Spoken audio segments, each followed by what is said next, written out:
Selamat pagi adik-adik, selamat hari Minggu. Hari ini kita mau sama-sama memuji Tuhan lagi nih. Tapi sebelum kita memuji Tuhan, Cici mau ajak kita semua bangkit berdiri yuk. Ayo, yang masih malas-malesan, ayo bangkit berdiri. Kita sama-sama coba gerakin tangannya ke kanan, ke kiri. Kenapa sih? Supaya badannya lebih luas nih, nggak kaku. Ayo, yang suka pujian tapi sambil duduk males-malesan di sofa, apalagi yang sambil main handphone. Ayo kita sama-sama berdiri. Hari ini kita mau memuji Tuhan dengan hati yang bersukacita. Kita sama-sama angkat pujian, mari kita bersukaria. Ayo semangat.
Kita angkat satu pujian lagi yuk. Kali ini kita mau sama-sama nyanyi lagu Mengikut Yesus Keputusanku.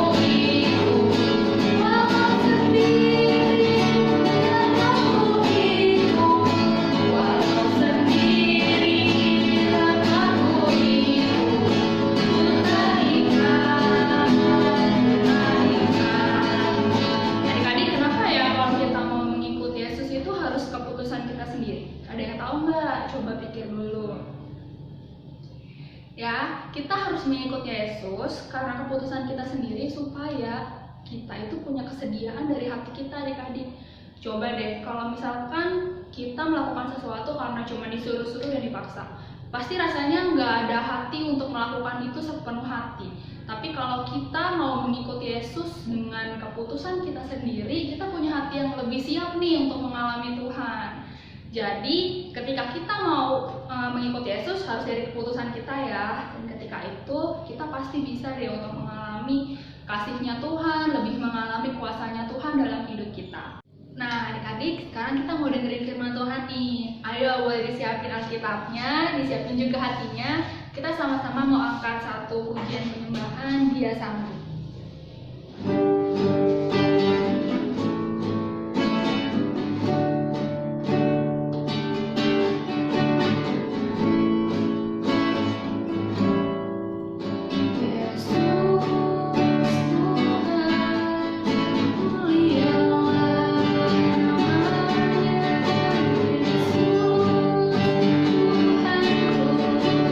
Besar kasih-Nya.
Tuhan yang sanggup untuk melakukan perkara besar buat hidup kami Tuhan. Apapun yang saat ini sedang kami alami, kami mau tetap mempercayakan hidup kami sama Tuhan. Kami mau tetap percaya bahwa Engkau Tuhan Allah yang punya kuasa bagi kami. Engkau Tuhan yang sanggup mengatasi segala perkara kami. Hari ini Tuhan kami mau mendengarkan firman Tuhan. Kami mau Tuhan mendengarkan arahan Tuhan. Kami mau Tuhan mengenal Tuhan lebih dalam. Supaya kuasa-Mu itu Tuhan yang sanggup mengubahkan kami, sungguh boleh kami alami. Berkati Cici Ripka Tuhan, supaya hari ini lewat Cici Ripka kami boleh mengenal Tuhan lebih dalam. Terima kasih Tuhan Yesus, haleluya, amin. Halo adik-adik, selamat hari Minggu. Nah adik-adik, ketemu lagi nih ya kita. Nah sekarang tiba saatnya kita mau membaca firman Tuhan dan mendengarkan firman Tuhan. Nah sebelumnya Cici mau tanya nih, siapa yang masih ingat kota tempat Tuhan Yesus dibesarkan? Ayo, apa ya nama kotanya? Oh, iya benar, namanya adalah Nazaret. Nah adik-adik, hari ini Cici mau bercerita tentang Tuhan Yesus. Nah kita mau baca dulu ya dari Lukas 4 ayat 16 sampai 30. Lukas 4 ayat 16 sampai 30. Ya, kita baca bareng-bareng ya. Yesus ditolak di Nazaret. Ia datang ke Nazaret tempat ia dibesarkan, dan menurut kebiasaannya pada hari Sabat, ia masuk ke rumah ibadat, lalu berdiri hendak membaca dari Alkitab. Kepadanya diberikan kitab Nabi Yesaya, dan setelah dibukanya ia menemukan nas, di mana ada tertulis, Roh Tuhan ada padaku, oleh sebab ia telah mengurapi aku, untuk menyampaikan kabar baik kepada orang-orang miskin, dan ia telah mengutus aku untuk memberitakan pembebasan kepada orang-orang tawanan, dan penglihatan bagi orang-orang buta, untuk membebaskan orang-orang yang tertindas, untuk memberitakan tahun rahmat Tuhan telah datang. Kemudian ia menutup kitab itu, memberikannya kembali kepada pejabat, lalu duduk. Dan mata semua orang dalam rumah ibadat itu tertuju kepadanya. Lalu ia memulai mengajar mereka, katanya, pada hari ini genaplah nas ini sewaktu kamu mendengarnya. Dan semua orang itu membenarkan dia, dan mereka heran akan kata-kata yang indah yang diucapkannya, lalu kepada mereka, bukankah ia ini anak Yusuf? Maka berkatalah ia kepada mereka, tentu kamu akan mengatakan pepatah ini kepadaku, hai tabib, sembuhkanlah dirimu sendiri, perbuatlah di sini juga, di tempat asalmu ini, segala yang kami dengar yang telah terjadi di Kapernaum. Dan katanya lagi, aku berkata kepadamu, sesungguhnya tidak ada nabi yang dihargai di tempat asalnya. Dan aku berkata kepadamu, dan kataku ini benar, pada zaman Elia terdapat banyak perempuan janda di Israel ketika langit tertutup selama 3 tahun dan 6 bulan, dan ketika bahaya kelaparan yang hebat menimpa seluruh negeri. Tetapi Elia diutus bukan kepada salah seorang dari mereka, melainkan kepada seorang perempuan janda di Sarfat, di tanah Sidon. Dan banyak zaman Nabi Elisa, dan pada zaman Nabi Elisa banyak orang kusta di Israel, dan tidak ada seorang pun dari mereka yang ditahirkan, selain daripada Naaman, orang Syria itu. Mendengar itu sangat marahlah semua orang yang di rumah ibadat itu. Mereka bangun, lalu menghalau Yesus keluar kota dan membawa dia ke tebing gunung, tempat kota itu terletak, untuk melemparkan dia dari tebing itu. Tetapi ia berjalan lewat dari tengah-tengah mereka, lalu pergi. Nah, adik-adik, pada suatu kali Tuhan Yesus ini dia berkunjung ke Nazaret ya, berkunjung ke Nazaret dan bersama kedua orang tuanya juga. Dan pada saat itu Tuhan Yesus membacakan nas ya, yang tertulis dari ayat 18 sampai 19. Nah, nas ini adalah kutipan dari kitab Nabi Yesaya. Nah, pada zaman itu adik-adik, kalau orang yang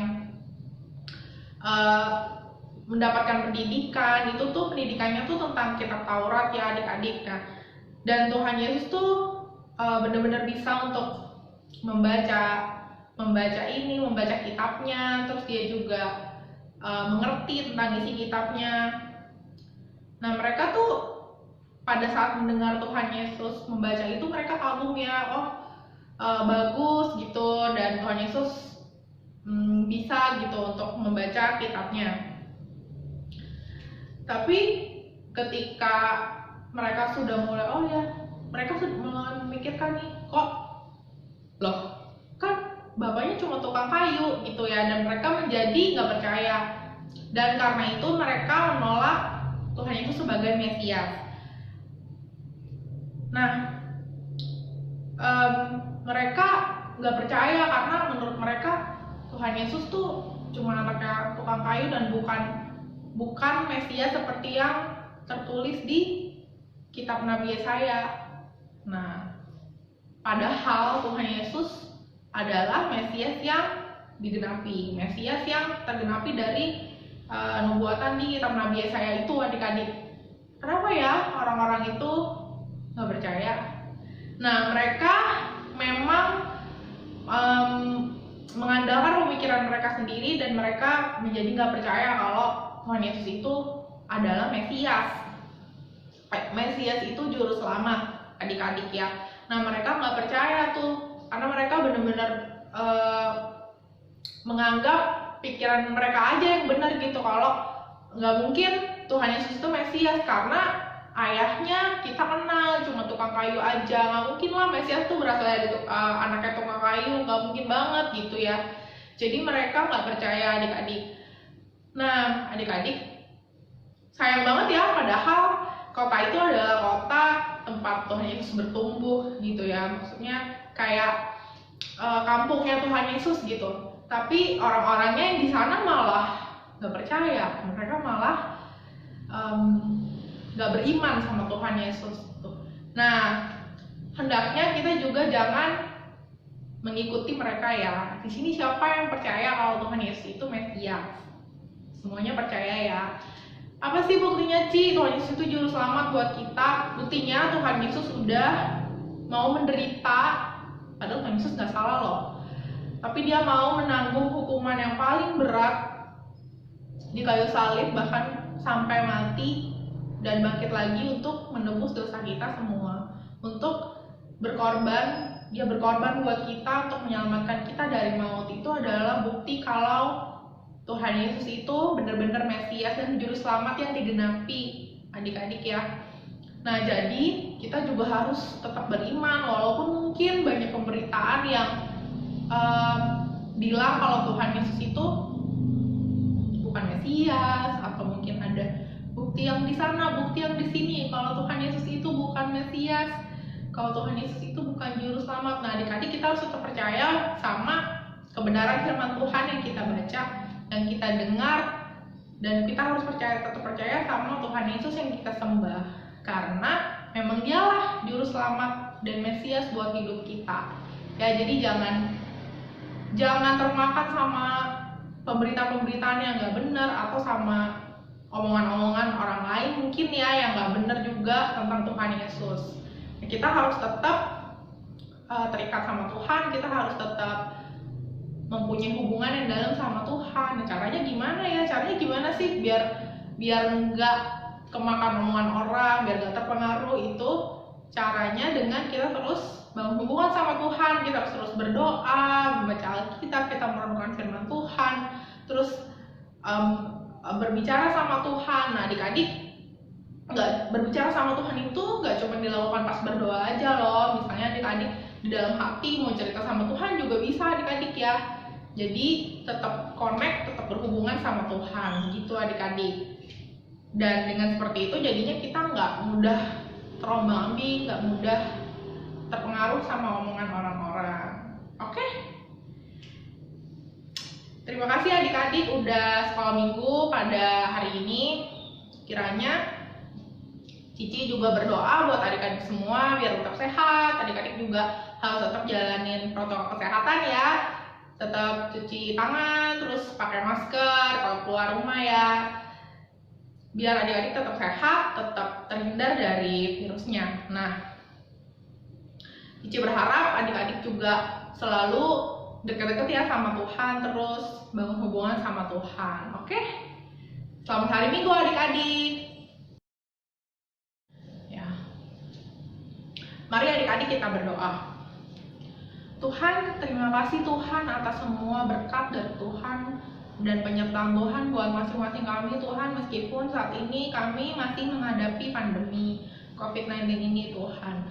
Mungkin kami juga berjuang Tuhan dengan sekolah online kami, dengan aktivitas kami yang dibatasi, yang gak seperti dulu lagi. Tapi kami percaya Tuhan, Engkau bisa hadir kapanpun dan dimanapun, gak terbatas waktu, gak terbatas tempat, gak terbatas jarak Tuhan. Kami percaya Tuhan, walaupun kami sering online di rumah, bahkan sekolah minggu juga online, sekolah online, tapi Tuhan tetap menyertai kami dan Tuhan ada bersama dengan kami. Tuhan, kami berdoa kiranya kami boleh memiliki iman yang teguh Tuhan, kami boleh terus percaya bahwa Tuhan adalah Mesias dan Juru Selamat bagi hidup kami. Bahkan satu-satunya Tuhan Juru Selamat dalam hidup kami. Tidak ada yang lain selain Engkau Tuhan. Tuhan, kami berdoa Tuhan buat teman-teman kami Tuhan, mungkin mereka yang belum mendengar tentang sekolah minggu hari ini, Tuhan kiranya boleh jamah mereka Tuhan, biar mereka boleh menyediakan waktu untuk mereka mendengarkan firman Tuhan hari ini. Terima kasih Tuhan, berkati papa mama kami juga Tuhan dalam usaha mereka. Apapun itu Tuhan, Engkau yang buat mereka berhasil. Kami berdoa juga buat GKI Kosambi baru Tuhan, biarlah dalam program-programnya ke depan Engkau yang berkati. Apapun itu Tuhan, Engkau yang jadikan berhasil. Terima kasih ya Bapa, kiranya Engkau yang selalu berikan juga kesehatan kepada kami, sehingga kami boleh beraktivitas dengan baik, boleh beraktivitas dengan semangat. Terima kasih Tuhan Yesus, kami serahkan hidup kami Tuhan ke dalam tangan-Mu Tuhan. Biarlah Engkau yang selalu menyertai kami, biarlah kami selalu mengandalkan-Mu Tuhan dalam setiap langkah kami. Dalam nama Tuhan Yesus kami berdoa dan mengucap syukur. Amin. Nah adik-adik, sekarang kita mau memberikan persembahan. Adik-adik bisa memberikan persembahan lewat transfer ke rekening gereja GKI Kosambi baru, atau bisa juga dikumpulkan di amplop dan dibawa kembali pada saat kita bisa sama-sama bertemu di gereja lagi. Nah sekarang mari kita berdoa membawa persembahan kita buat Tuhan.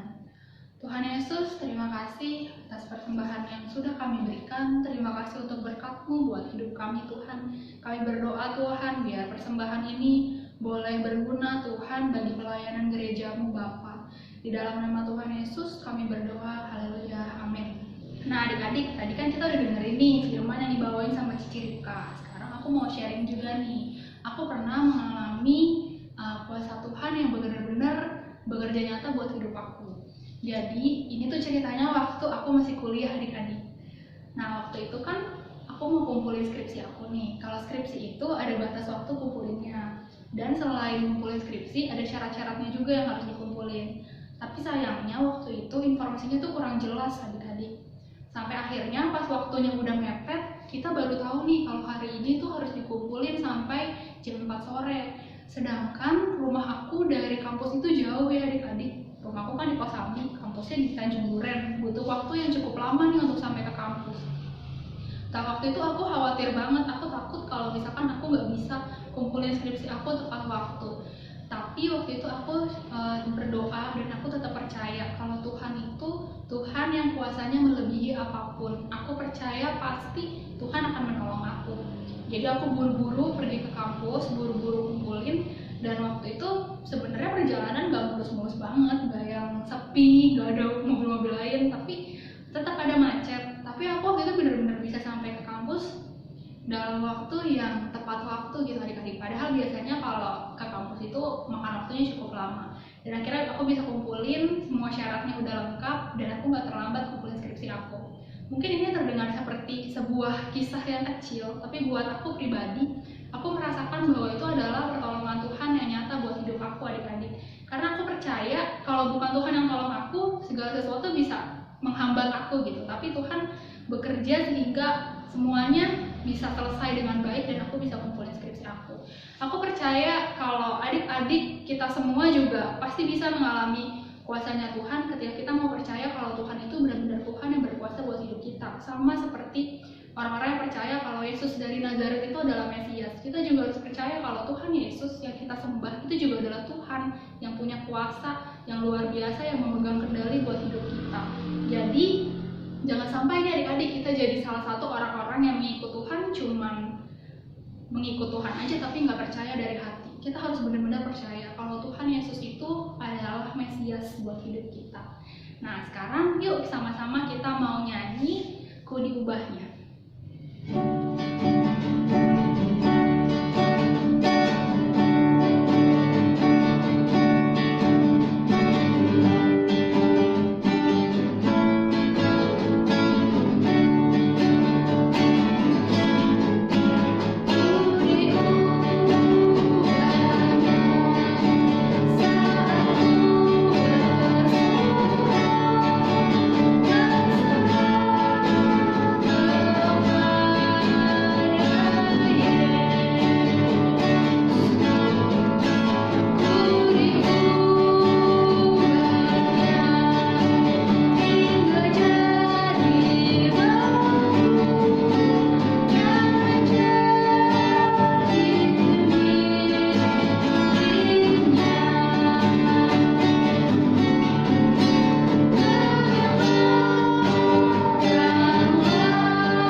Jalani hari ini Tuhan, kami percaya penyertaan Tuhan selalu ada buat kami dan kami mau jadi anak-anak yang senantiasa percaya dan taat sama Tuhan.